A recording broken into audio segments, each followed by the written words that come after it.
Assalamualaikum warahmatullahi wabarakatuh.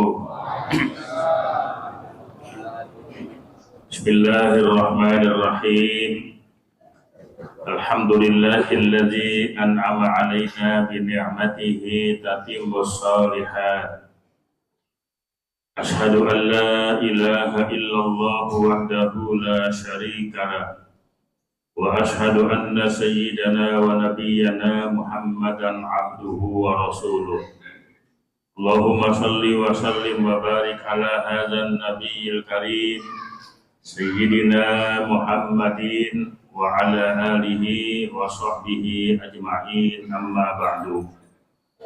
Kaum muslimin dan muslimat jamaah salat Isya dan tarawih Masjid Ad-Da'wah yang dimuliakan Allah.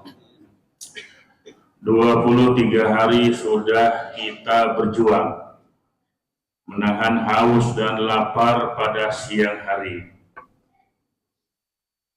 Perjuangan yang sangat dahsyat. Pendidikan yang tidak pernah kita dapati di perguruan tinggi manapun, kecuali ada pada bulan Ramadan, dan itu ada pada orang yang melaksanakan ibadah puasa. Di dalam satu tahun ada 12 bulan. Satu bulan kita mengikuti pendidikan dan pelatihan untuk persiapan 11 bulan berikutnya. Nanti ketemu tahun depan lagi Ramadan, pendidikan lagi kita. Pendidikan yang tidak pernah berhenti sampai kita wafat meninggalkan dunia yang fana ini. Maka pantas kalau orang yang puasa di akhir Ramadan, Allah Subhanahu wa Ta'ala akan memberikan gelar yang terhormat. Anugerah terindah akan diberikan kepada hambanya. La'allakum tattaqun, niscaya kamu sekalian menjadi orang-orang yang bertakwa. Pendidikan apa yang kita dapat di bulan Ramadan? Pertama adalah pendidikan disiplin. Ingin belajar disiplin waktu, belajarlah kepada orang yang puasa. Jam berapa dia mulai puasa dan jam berapa baru boleh berbuka puasa. Dari malam kita sudah niat, nawaitu shauma qadin, aku niat besok puasa. Yakin niatnya kuat. Tiba-tiba ketiduran. Begitu mendusin di Masjid Ad-Da'wah, sholat subuh udah dimulai. Wah, nggak sahur nih, tenggorokan haus. Minum seteguk air. Sekalipun hanya seteguk air karena haus, maaf, waktu Anda untuk makan dan minum sudah habis. Tadi dipanggil-panggil imsak, buru-buru persiapan lampu kuning. Yang masih makan tuntasin makannya. Awas, nanti begitu lampu merah terdengar azan subuh, waktu Anda untuk makan dan minum sudah habis. Disiplin awal bagi orang yang puasa. Nanti maghrib, jangan coba-coba minum sebelum waktunya.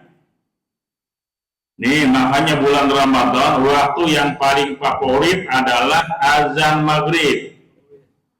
Biasanya maghrib kita ini masih belum siap. Ada yang di lapangan bola, ada yang masih main voli, ada yang masih di perjalanan. Bahkan begitu dengar azan maghrib, banyak yang ngeluh, ya dan maghrib lagi. Perasaan belum lama pulang kerja, mandi belum, udah maghrib lagi. Tapi Ramadan adalah azan maghrib, waktu yang ditunggu-tunggu oleh kita semua. Baik orang yang puasa maupun orang yang gak puasa. Biar enak dia ngerokok, udah maghrib. Makanya lihat, ketika umat Islam itu menunggu maghrib sangat luar biasa. Ada yang takjil di masjid, kumpul di masjid, menunggu datangnya maghrib. Dari mana-mana donatur memberikan takjil untuk iftar di masjid.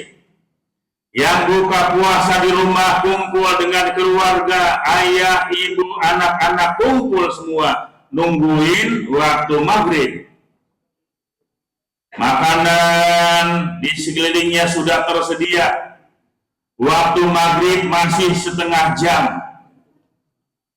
Yang satu tadarus Al-Quran nungguin maghrib. Yang satu mainin HP, nonton YouTube, mainin TikTok. Yang satu megang remote TV. Itu TV diputar-putar terus. Cari TV yang udah ada azan maghrib. Ketemu juga ternyata.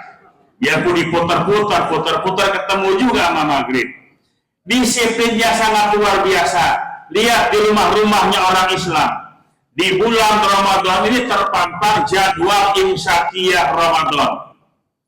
Yang dipasang di ruang tamu, di kamar tidur, ibu-ibu pasang di dapur. Di situ terpampang jadwal imsakiyah Ramadan. Ternyata bukan hanya imsak subuh dan maghrib, tapi lengkap. Imsak, subuh, zuhur, asar, maghrib, isya. Ini sangat luar biasa. Sayangnya jadwal ini hanya ada pada bulan Ramadan. Nanti bulan Syawal habis sudah kita babat. Ini cakep banget nih. Kalau setiap hari ada jadwal sholat di rumah kita, mengingatkan keluarga kita. Tuh, disiplin. Yang kedua, belajarlah jujur dengan orang yang puasa. Di siang hari kita haus dan lapar. Buka lemari es, minuman tersedia. Kalau dia makan atau minum, jangankan RT, istri sendiri nggak bakal tahu. Kenapa kita nggak minum padahal haus? Kenapa tidak makan padahal lapar? Ingat, dia sedang berpuasa. Biarpun orang lain tidak melihat, tapi Allah Maha melihat apa yang dia kerjakan. Jujur, orang yang puasa, nih, kalau di negara kita, seluruh penduduknya, dari pejabat sampai rakyat mengamalkan ajaran puasa, negeri ini tidak perlu ada KPK. Sebab apa? KPK-nya langsung pengawasan malaikat, raqib dan atid, dijamin itu. Pengawasan yang paling melekat adalah pengawasan malaikat. Itu aparat yang dibentuk oleh Allah Subhanahu wa Ta'ala, jujur. Yang ketiga, kepekaan sosial yang tinggi. Ketika kita berpuasa, siapapun dia akan merasakan haus dan lapar, tidak pilih kasih. Dari orang yang paling kaya sampai orang yang paling papa, lapar. Pejabat tinggi, rakyat jelata, lapar. Dari orang yang paling kaya sampai orang yang paling papa, semuanya merasakan haus dan lapar. Apa bedanya orang kaya dengan orang miskin? Bedanya kalau orang miskin itu lapar udah biasa lapar, kadang pagi makan, sore tidak. Berbeda dengan orang kaya yang tidak pernah merasakan bagaimana perihnya lapar. Maka di saat dia lapar, baru dia berpikir, oh ternyata beginilah rasanya orang yang lapar. Saya lapar cuma sebentar. Nanti malam buka puasa, makanan serba ada. Kemudian dia peduli dengan orang-orang miskin. Makanya Ramadan ini bulan berbagi, orang kaya berbagi makanan. Santuni yatim piatu, fakir miskin, janda-janda tua, janda-janda muda. Jangan salah nih, saya mulai revisi di masjid-masjid. Setiap Muharram ada santunan janda. Ibu ini umurnya 70 tahun. Tercatat orang yang mendapat santunan. Saya bilang, ibu ini coret. Loh kok begitu? Ibu ini memang janda, udah tua, nggak bisa ngapa-ngapain. Cuman dia ngikut anaknya kontrakannya 16 pintu. coret, ya malu anaknya juga, emak gue dipajang. Sementara yang muda lalai. Ini perempuan masih muda usia 35 tahun dicoret oleh panitia. Saya bilang sini, ini janda memang masih muda. Suami meninggal karena COVID. Anaknya usia 3 tahun, 2 tahun, dan 6 bulan. Kerja nggak bisa, modal nggak punya. Santuni dia. Jangan terbalik. Jangan lihat karena dia masih muda. Tapi lihat karena memang kondisi dia yang harus dibantu.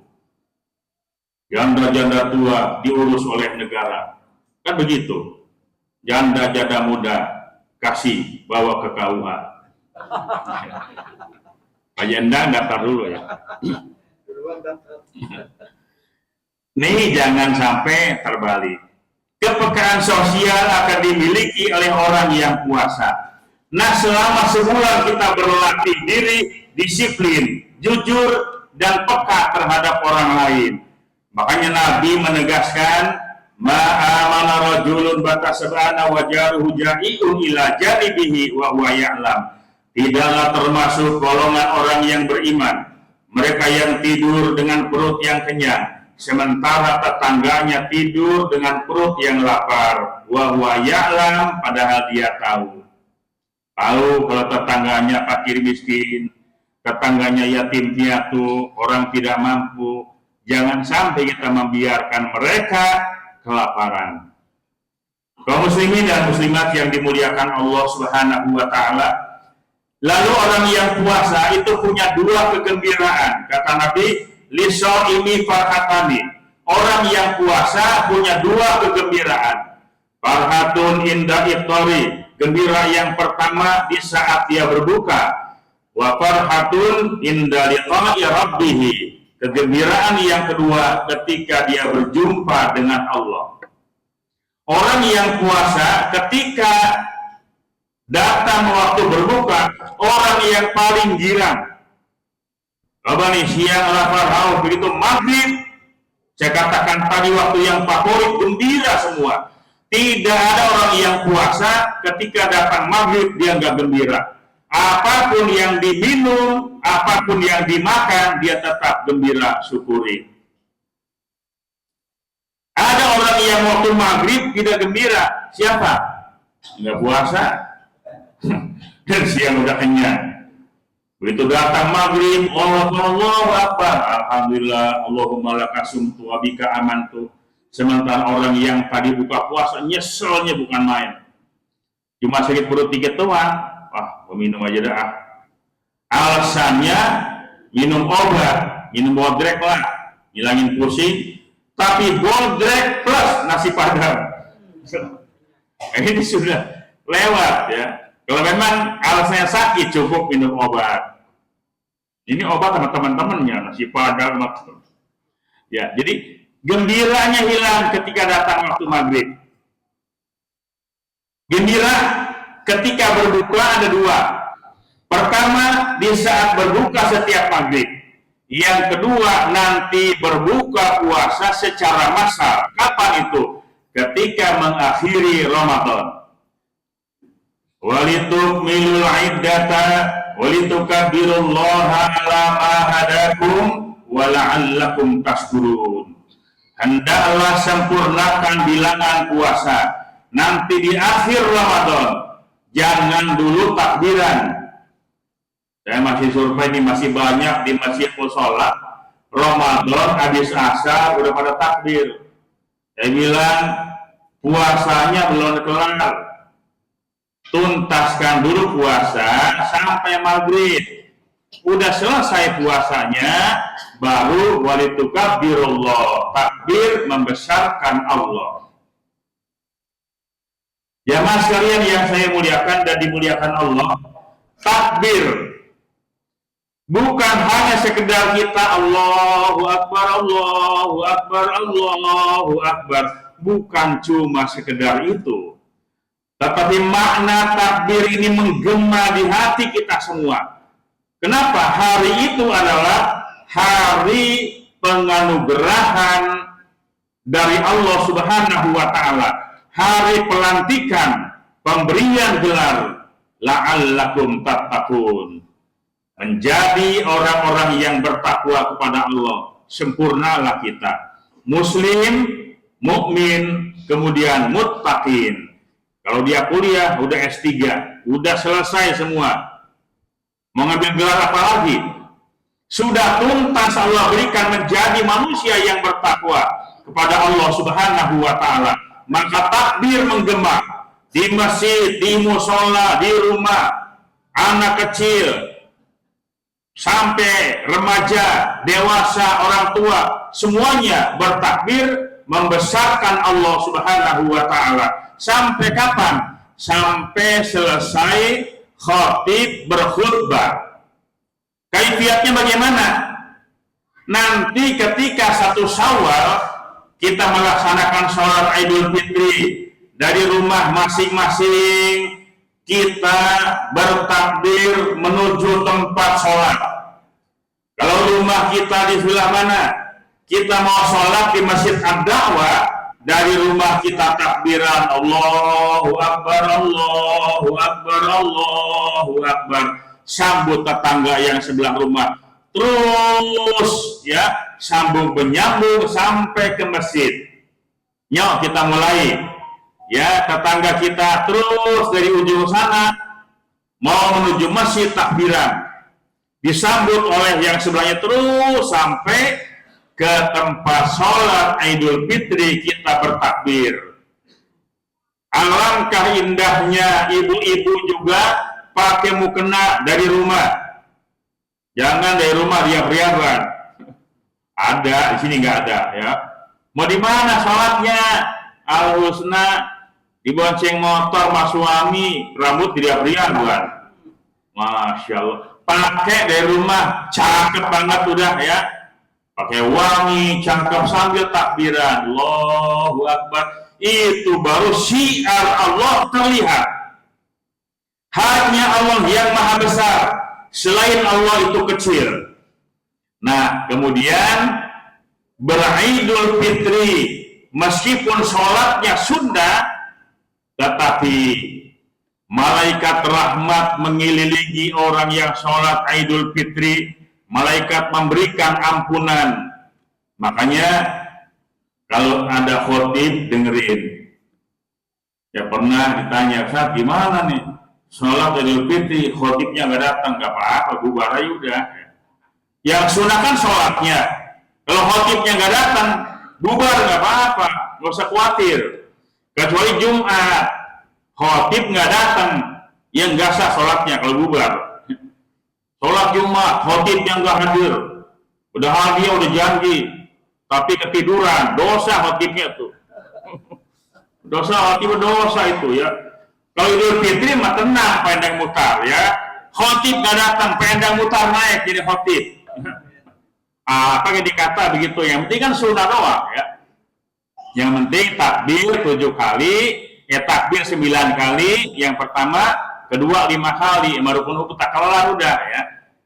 Timbang sunnah, tetapi kumpulnya kita adalah merupakan syiar yang amat sangat luar biasa. Kaum muslimin dan muslimat jamaah sekalian yang dimuliakan Allah Subhanahu wa Ta'ala, jadi pendidikan Ramadan itu pendidikan yang tidak akan kita jumpai di perguruan tinggi manapun. Pendidikan disiplin waktu, pendidikan kejujuran, dan pendidikan kepekaan sosial terhadap orang lain. Dan kemudian juga ijazah yang diberikan tidak akan dikeluarkan oleh perguruan tinggi manapun, kecuali Allah yang langsung memberikan gelar, memberikan anugerah, gelar menjadi manusia yang bertakwa. Demikian, mohon maaf yang sebesar-besarnya. Mari kita jaga hari-hari terakhir ini, hari-hari yang itqun minan nar, pembebasan dari api neraka. Sementara tadi saya lihat jalan tuh udah banyak pulang kampung, Pak Yendang, yang pakai motor. Hari gini udah pulang kampung coba, ya. Udah bawa duit banyak kampung, ya. Padahal 10 hari terakhir ini hari-hari yang betul-betul harus kita mantapkan, karena ini adalah fase yang terakhir. Setelah rahmat, ampunan, dan fase yang ketiga ini adalah fase pembebasan dari api neraka. Wallahul muwaffiq ila aqwamit thoriq. Wassalamualaikum warahmatullahi wabarakatuh.